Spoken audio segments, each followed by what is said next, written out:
Hey guys, what's going on? I'm Nick. I'm Adam with the BoostedRide YouTube channel. We're going to show you around the shop and the cars here. Here we have the 94 Honda Del Sol. It's got the 1.5 liter non-VTEC. It's got a 5-speed. We've got the Motegi 17-inch wheels here.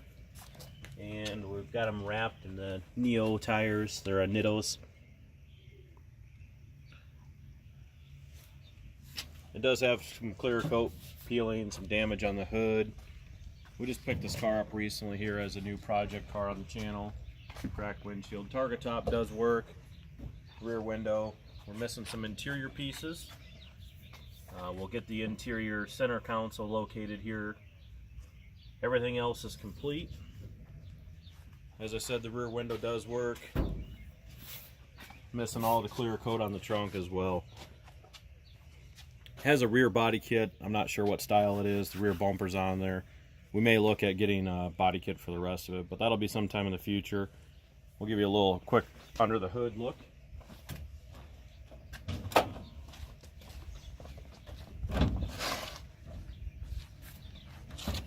Maybe. So again, the 1.5 liter 16 valve. It is a D15 B7. It looks like somebody put a cold air intake on it. Nothing fancy. It does need some top end motor work. They've got a stud twisted off here on the valve cover as well. Just some minor work here, but like I said, this will be later in the channel. For now, we're just going to do a couple things and get it registered and get it on the road, and we'll see what else it needs. We did do inner tie rod ends on it just to be safe. And that's it with that. Then we'll move on. This is my daily driver currently. It is an 89 Honda CRX. It's sitting on some Koenigs, some 15-inch with some Kumo tires. Just put those on there recently. It is all stock suspension, all stock interior, except the driver's seat has been replaced with an aftermarket carbon fiber hood that I recently picked up for it. Did put the window visors on, had the windows tinted. Open up the door here and give you a shot of the inside.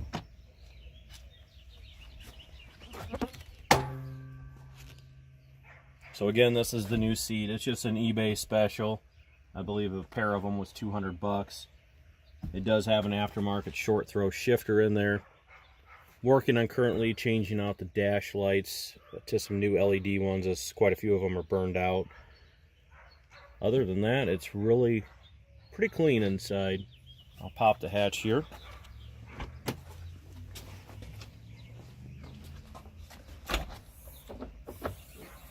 Got a few things in the back, but just your normal daily driver. Getting 35 to 40 miles to the gallon. Has a few flaws with it. Somebody had screwed some door hinges on, which I don't like, but these pieces are not cheap to get. And I'm missing the divider panel on the front side there from the cargo box up. So just a few things there. I do have a Skunk 2 catback exhaust that I have not installed. I just need to pick up a high flow or a cat delete, one or the other, test pipe. And Nick, if you want to give them the rundown on your car. Well, right here's my 88 Honda CRX. It's my daily. Not a whole lot done to it. eBay header and cat back and a cat delete. Wrapped in some Westlake's 14-inch, I believe. All stock in the inside.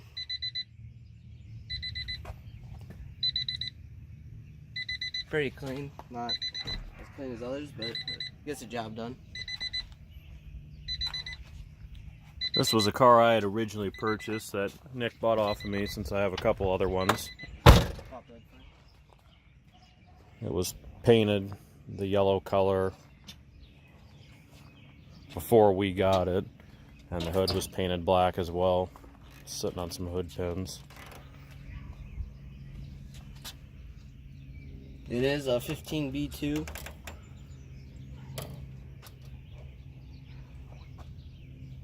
All stock. From what we're told, at one point in its life, it did have a supercharger on it, which we did confirm with the video footage from a gentleman.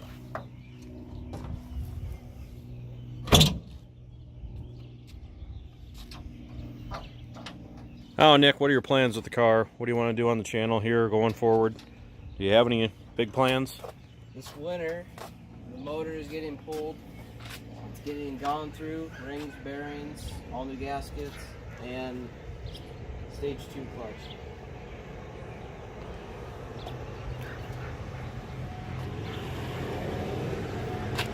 All right, we'll turn it back over to Nick here.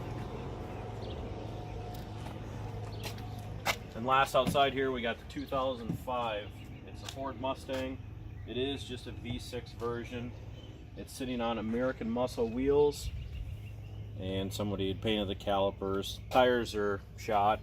It had the ground effects put on. It had body damage, and the gentleman had the body kit put on and had the entire car repainted after some deer damage in the front.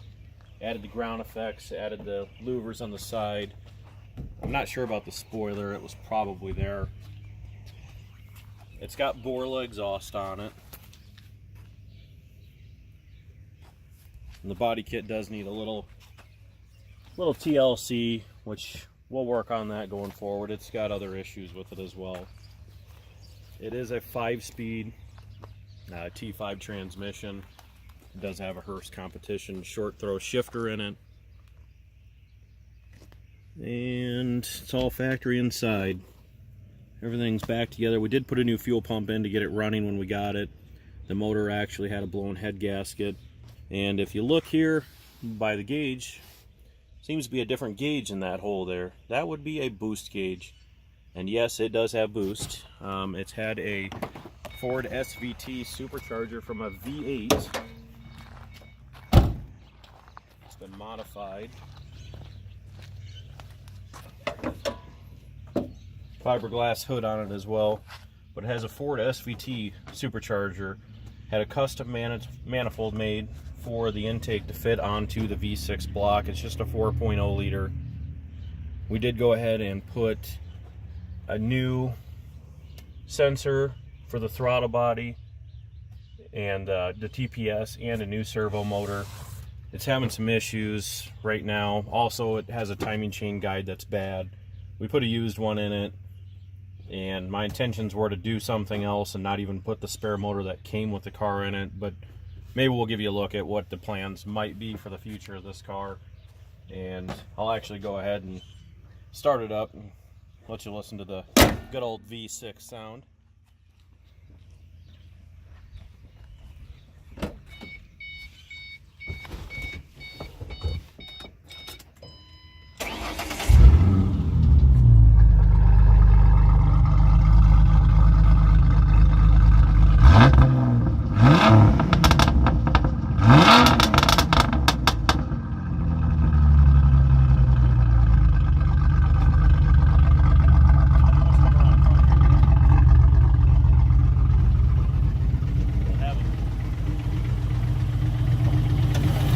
As you can hear, it might be hard to pick up on camera, but you can kind of hear a little bit of the chattering. I'll give it just a little rev here. It does sound like rod knock, but from the best of my ability, I believe it's a timing chain tensioner on this back passenger side. It's ran off a counterbalance shaft through the center of the block. So I'll rev it up a little bit.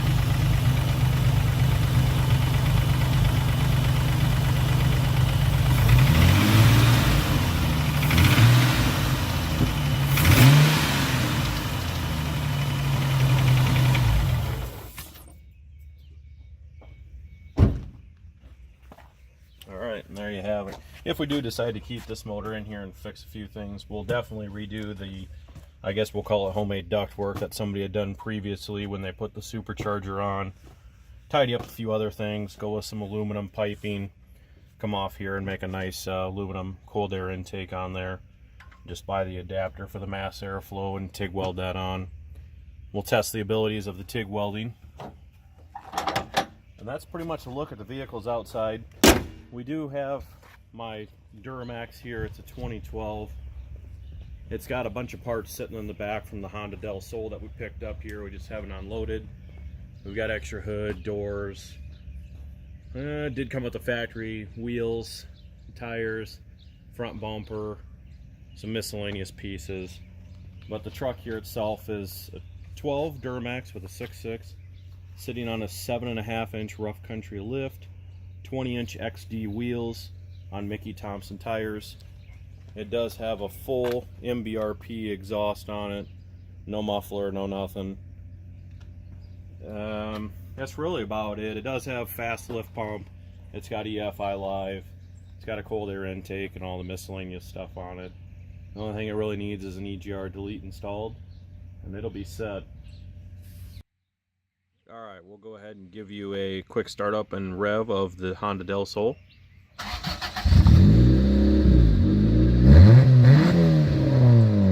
Oh yeah, she's an oil burner for sure. So we'll go ahead and, like I said, that's some of the stuff we want to work on. Pull the head, maybe it needs rings, but we'll take a look at all that stuff. We may even swap in a B series in this, we're not sure. Alright, we'll give you a quick rev of the Honda CRX here. This is, again, just has a DC sport header and stock exhaust all the way back.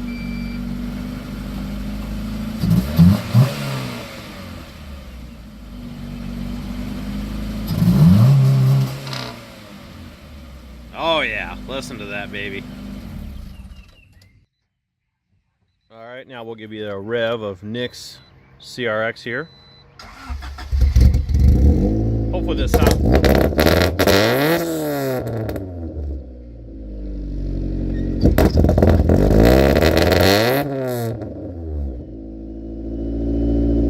a little cold-blooded. Alright guys, we're inside the shop now.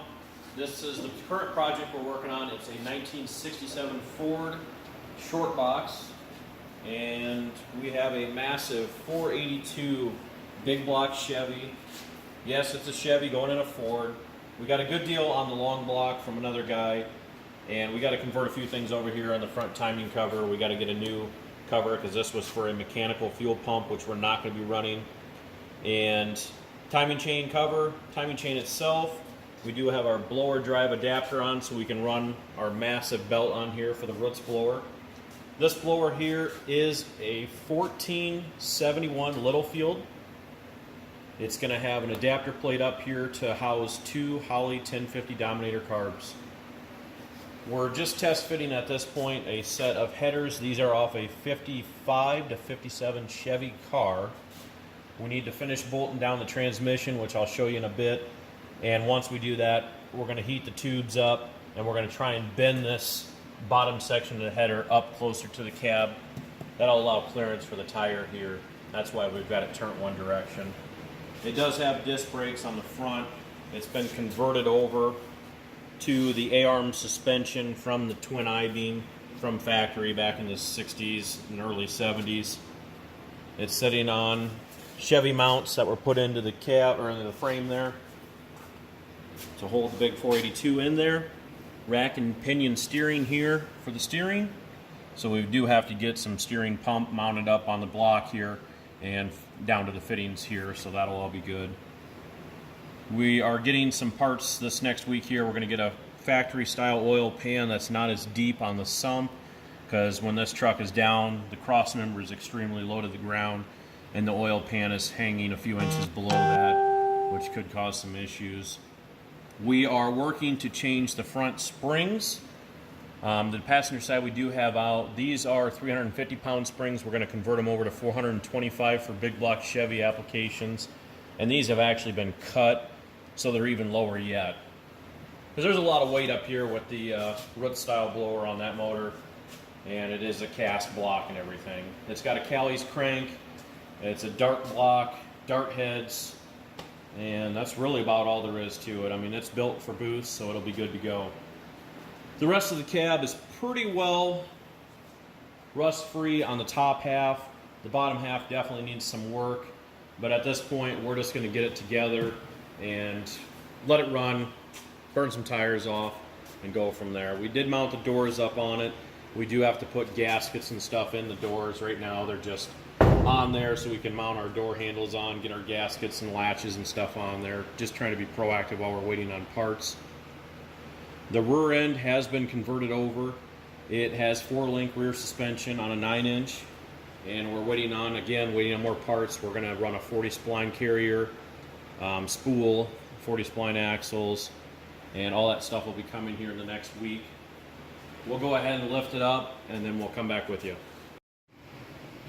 All right, and as you can see on the front, this is the 5 on 4.5 rotor setup, disc brake, caliper, to the rack and pinion steering there. And again, this side we've got the coil spring out. We're waiting on a 425 pounds.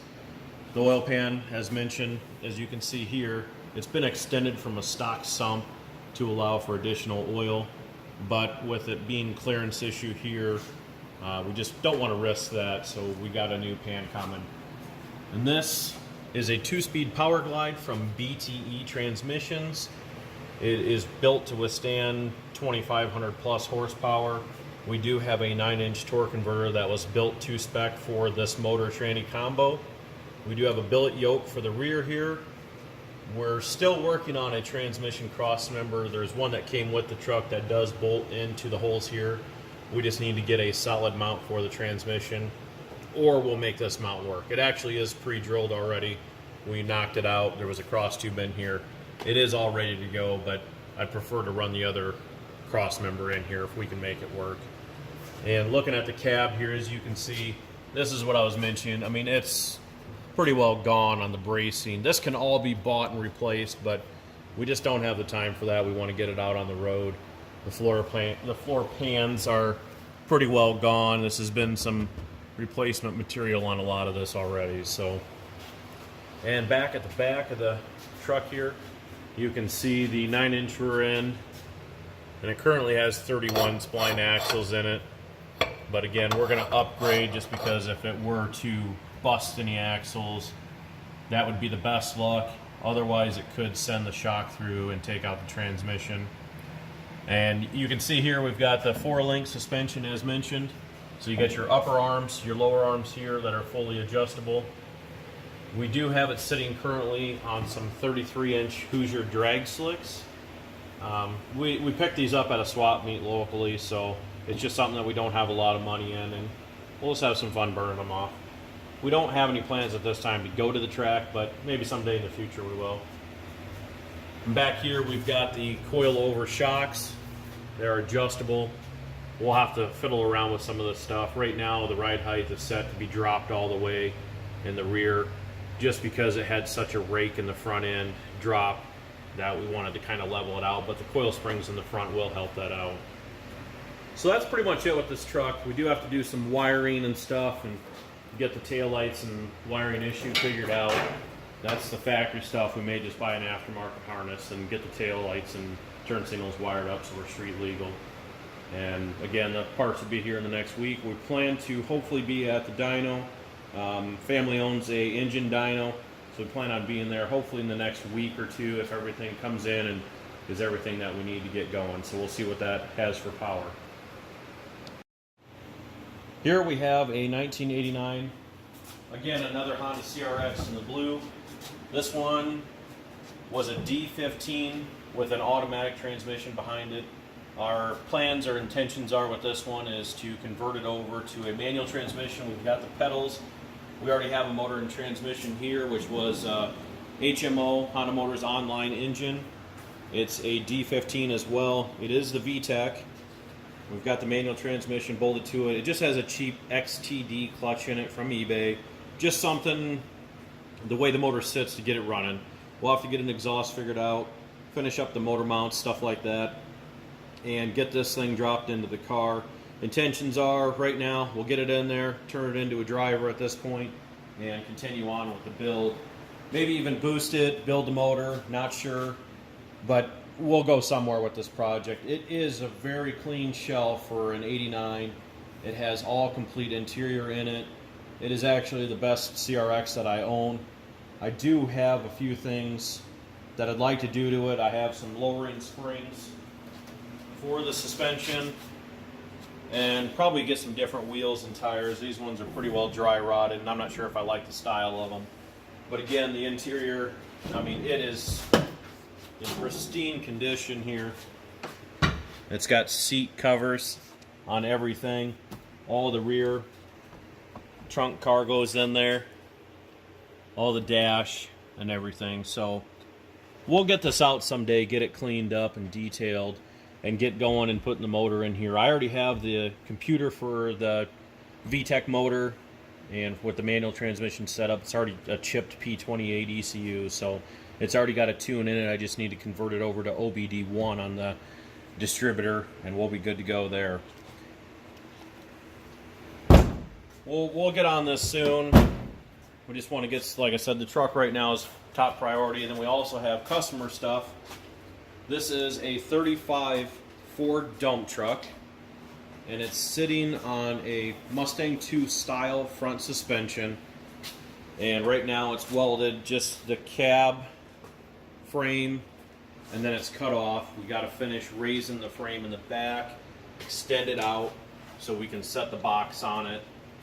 We'll do a 4-link suspension on the rear, and we do have some massive 35-inch tires for the rear that the customer really would like to fit on his box. So we've got a box upstairs, we've got some fiberglass fenders, we just need to get some measurements and get that all figured out if the rear end is narrow enough. We've already got one that was narrowed from someone else, so if that'll work, we can get that rigged up. I'll insert a picture here, and that's what the truck will look like, hopefully, when it's complete. The truck was an old state truck, so it only had, I believe, 30,000 miles on it. It's got some minor patchwork done to it. You can see all the original lead in the body that they used at the factory or for repairs back in the day.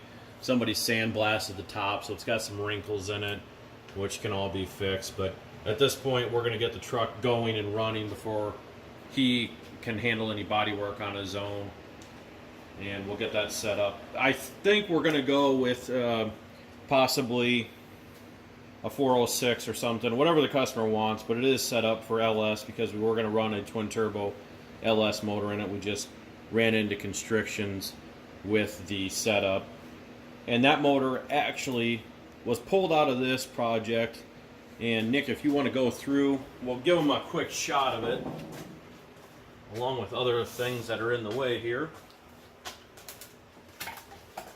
This is a 71 Ford long box. This was the first project we started. And that sounds bad, but yes, we do have a lot of projects here. We want to keep the channel going, so you got a lot of content to look forward to. It's a 6-liter LQ4. We have a Holley high ram manifold. We've already pretty well got it plumbed for the intercooler side as far as cold from the intercooler up. We need to add our manifold for this side on the exhaust. That side over there on the drivers already has the new manifold. It has a stainless headers, 90-degree elbow on it with a wastegate flange coming out the front. It's hard to see because it's bagged up right now. That is a Nelson Racing engine. They are 72mm mirror image turbos, and that's what we're going to be rigging up on this unit here. So it does have a Moroso pan on the engine. It's motor plated in on the front. We're going to run a 4L80E transmission. We've got the radiator. We've got the front coils shocks put in.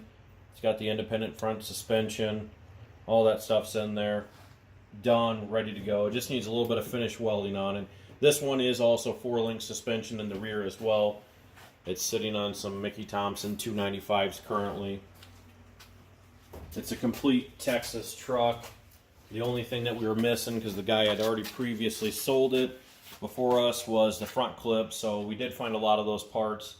I've got a hood. I think we're missing the radiator support and fenders was the only thing that he couldn't come up with. Otherwise, it's a complete cab, box, all the interior. Again, it's rust-free, but mice have obviously been in it. It's been weathered.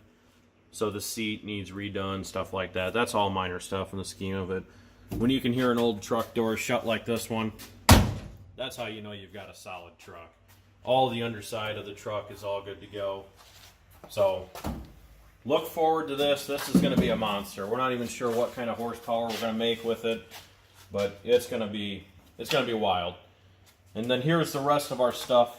We do have the fenders for the 67 short box. We've got the radiator support on the floor, the grill. The truck was white, and they painted some of the other items black on it, so it's kind of going to be white and black accent. Then we've got the white, or the black, I should say, black wheels on it, so it'll kind of offset the white body. And this is the wheel tubs that were cut out of the truck to make the wide tires fit. This was all done prior to us, so we're just going to go with it. That's all we got for you guys, so stay tuned. Lots and lots of projects. We want to keep you updated. We'll try and shoot videos out as quickly as we can. As soon as parts show up, we'll be back on it, and we'll get you footage coming. Thanks again. Like, comment, subscribe, share. Do all those things you do, and we appreciate it.